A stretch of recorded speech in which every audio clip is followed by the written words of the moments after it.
Welcome to Gaijin Stories Japan, episode 3. Yeah.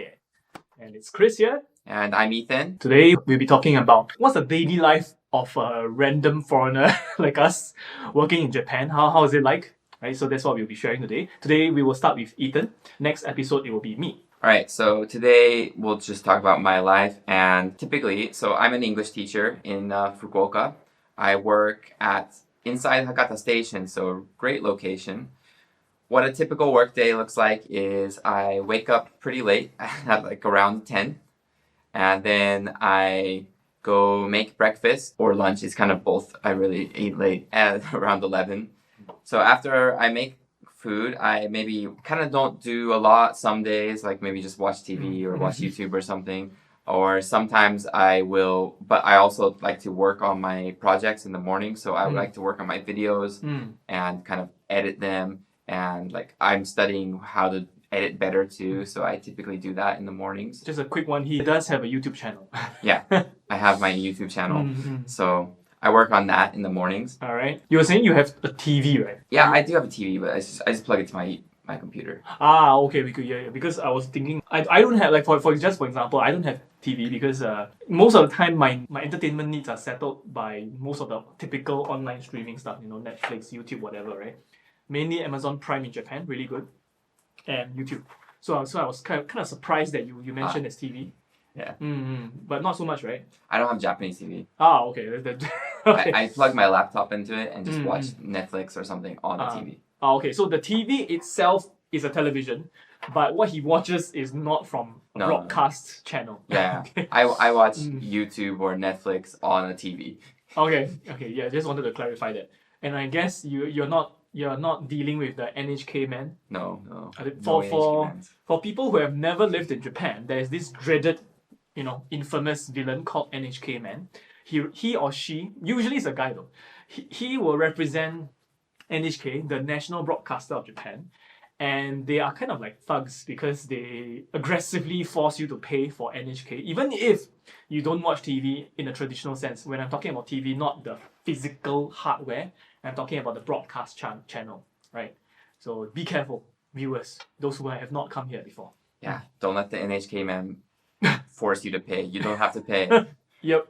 Don't pay. Just an interesting point there. Yeah. Yes, so that was, you were on to video editing. Yes, please. Yeah, I don't always have a project, so when I don't, I typically more of just maybe clean my house a little bit, do laundry, those things in the morning, because before work it's better to do laundry so I can hang it up and dry. Ah, yes. So doing laundry, for those of you who have not lived alone, which is unlikely, in the US, people tend to live alone anyway, right? Well, they have dryers. Ah, okay. Yeah, we do have dryers in Japan, just that the two of us are too stingy, so we don't have... Do you have a dryer in your house? No. Yeah, I don't either. So I typically hang my clothes outside as well. So yeah. Definitely most common way to do laundry is hanging your clothes outside. Yeah, of course, if you're a bit on the richer side, sure, you have a heater, you have a dryer, but people do still tend to hang their clothes, yeah. Yeah. So yeah, that's before work. So you gotta do that before, it gets dark. Yeah. I hang my clothes all the time, it's okay. Okay, anyway, yes. Then to work. So I typically leave to work at about 1 p.m. So my work shift is pretty late. It's like 1:30 to 9:30. But that's because of the school, right? Yeah. Typically, your school, what's the operating hours like? That is the operating hours. Oh, okay. So he's essentially working the full operating hours. Yeah, it's just from 1:30 to 9:30 p.m. That's just the operating hours. That will be 8 lessons, right? Yeah. Maximum. Okay. Yeah, 8 lessons maximum, but I do 7 lessons, so I want a break. Okay. So I have one in the middle where it's just 1 hour of free time. I can. All right. Okay, so just in case people are out there and they are keen to be English teachers in Japan, his schedule is not always the typical schedule of an English teacher, because different schools, they have different private schools. Actually, there's public schools, there's private schools, right? So we both he's working in a private school. I also used to work in a private English conversation school. So our schedules were vastly different. Like you work from 1 to essentially 10, right? Yeah, essentially. pretty much. Yeah, but there were days when I was working as an English teacher, I worked from 7 a.m. in the morning to 10 p.m. at night. So again, my school was kind of a how to say it was a pretty bad work-life balance, and basically there's no work-life balance, but depends on you, of course. I shall not say the name of the school in case I get sued, right? So so yes, back to you. Yeah. So like my school, my company is pretty good on the Mm. operating hours. There just isn't a lot. Mm, I think it's partially because their focus is adults, mm. and you know, Ah. adults can't really do mornings. Unless you're talking about retirees. That's Mm, true. mm. But I think it's mostly younger people that go there. Oh, I noticed that. Yeah. So why though? I think it's the location. Really? Yeah. Oh, yeah. Because we are based in Hakata, right? I mean, Fukuoka City, but Hakata and Tenjin is like the young and trendy areas. And like it's in the station of Hakata. Like in it, that's like the most central part of Hakata you could be is inside the station. So you get the younger crowd, you get the working adults, right? Yeah. So you don't really get that many retirees. I would assume that in other schools in the suburbs, Oh, for you sure. might see more retirees there. When I was in Tokyo, my area was in the suburban area. It's not in the Tokyo central area. So hence, my students were spread across from children to retirees to just normal people. Not normal people, I mean Normal working people. Not, they're Yeah. all normal. Okay, so then what do you do for your work? So I teach various different levels of English. Mm. It really just depends on their level. Mm. I teach speed. It's conversation, but we do go over grammar, vocabulary, sentence structure. You know, everything. The classic Yes, English stuff, yeah. Classic English stuff. That's pretty much what we do. So nothing like special or anything.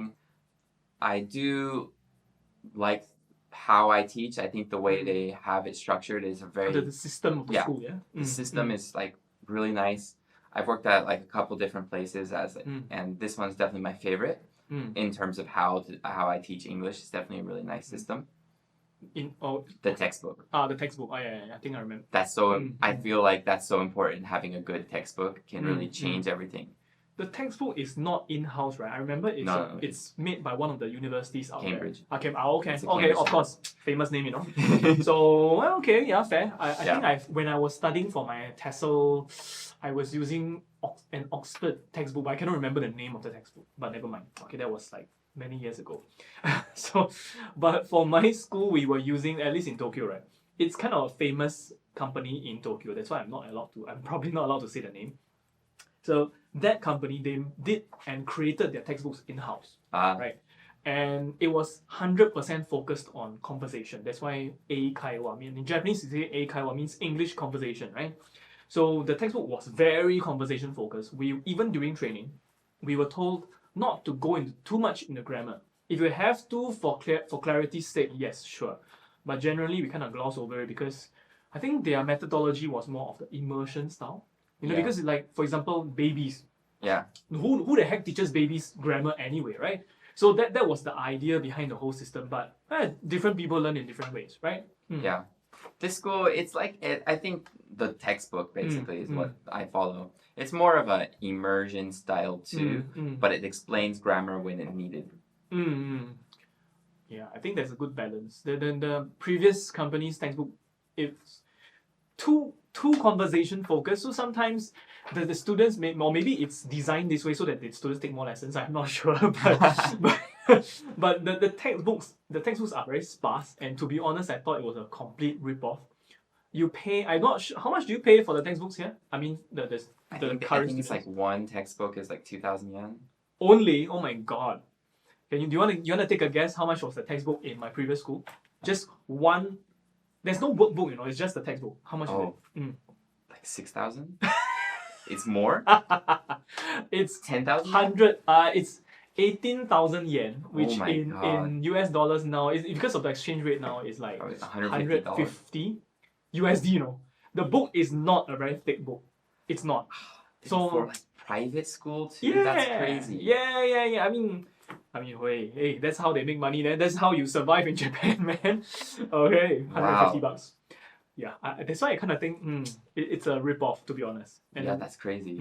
And since we are on the topic of cost, how much is this one class with you in this school now? It depends on the package, but I'd say somewhere between like 3,000 and 4,000 yen. Which is about 30 plus US dollars? Yeah, for like one private lesson. Okay, and how long is that? 50 minutes. Okay, 50 minutes. So the previous company I was with, they charged one lesson 40 minutes, which is about 7,500 yen. That's about 60 plus US dollars, right? Mm-hmm. Which is, I thought it was ridiculous. It's absolutely ridiculous. But, and by the way, the teachers weren't paid so much. Yeah, I think we are paid by current rates $12. We're paid $12, but the students pay 60 close to $70. How much in yen? We are paid 1,500 per lesson. The students pay 7,500. So we are basically paid 20% of the Wow. total fees. I think the rates are not so bad here, right? No. I get paid like Mm. 2,100. So 2,100 for one lesson, Lesson, right? And the students only pay about 3,000 plus. So actually, the teachers, it's a fair to me, it's a fair system. Yeah, Like it's they definitely fair. they pay the teachers fairly. I feel. Yeah. Mm-hmm. I feel I'm fairly compensated too. Mm, Yeah. mm. So, listeners, if you're interested in teaching English in Japan, work for his company now, not my previous company, right? There's some bad ones. Yeah, man, this industry is really wild sometimes. Teachers get ripped off, students get ripped off. Like, I won't say it's like slavery for teachers, but it's pretty bad. Yeah. Just the demand for teachers is high, Mm. but also the supply is pretty high. Yeah.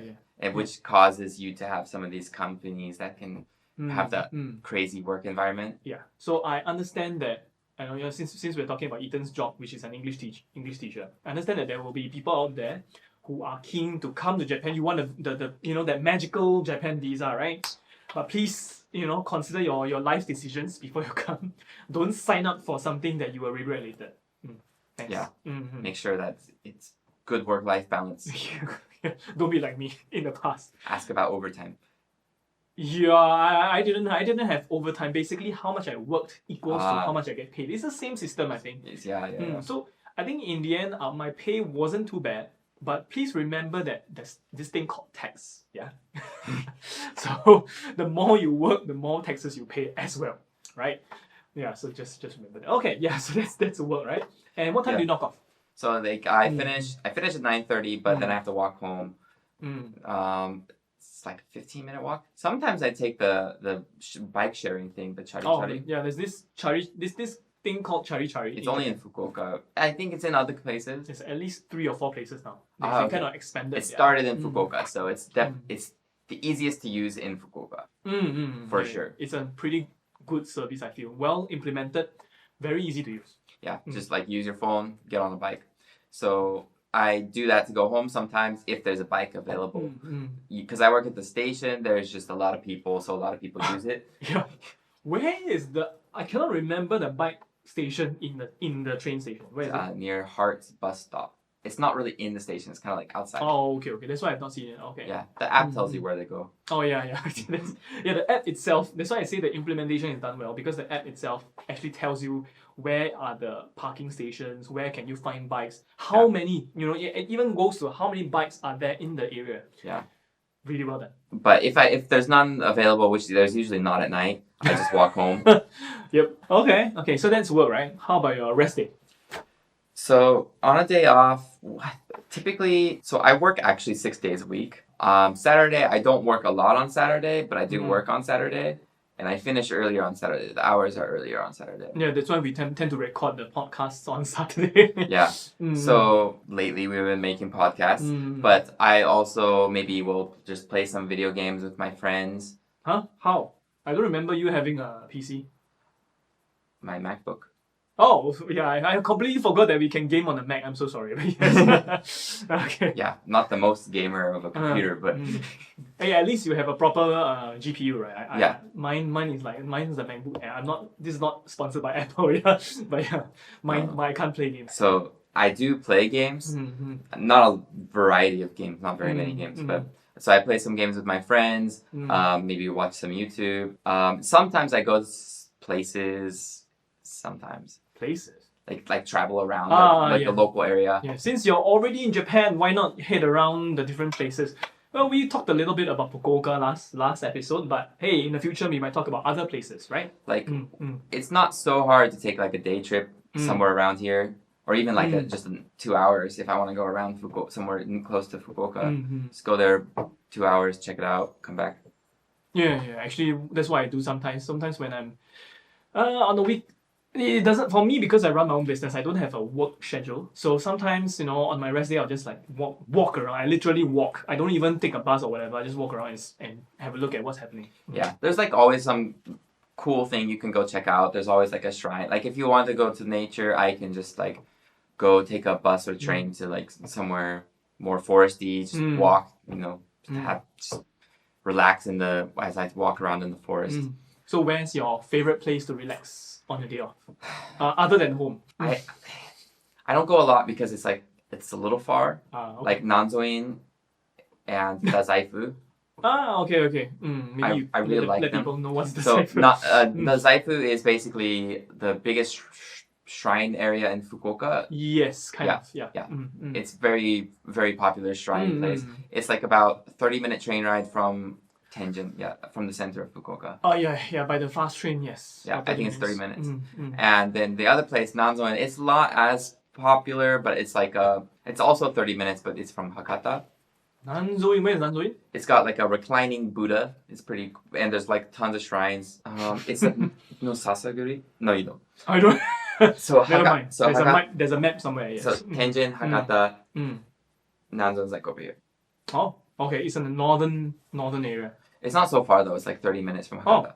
Okay. I'll check it out next time. Nanzoin, right? Yeah, Nanzoin. Nanzoin. Okay. There's like tons of shrines there though. It's not just the reclining Buddha. So it's kind of like a forest. It's like pretty quiet. There's not a lot of people, and forest with a lot of shrines. Why have I not seen this before? But okay, never mind. I'll check it later. Okay, so for those of you who are curious, we might put it somewhere in the podcast or in the YouTube channel. Yeah. Yeah, that's my future video of mine for my YouTube channel. Okay, so YouTube subscribers, YouTube viewers, next time check it out on Ethan's channel, right? Yeah, Isan-san. And he'll link it somewhere. Okay, so today we were covering mainly Ethan's part, like what he does.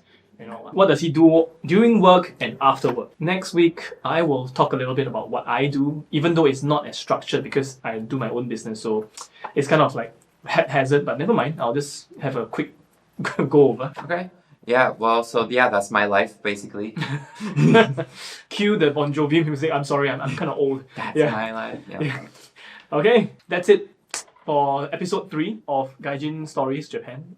I didn't get the name wrong. Yeah. Gaijin Stories Japan. So if you have any questions or comments or any things you want us to talk about, leave a comment down below. And you can subscribe if you like our content. Follow us on Spotify. Yes. And you can even leave like a voice message on Anchor. Hey, I didn't know you can do that. Okay, yes, please do that. We welcome interactions and questions, of course, especially about Fukuoka.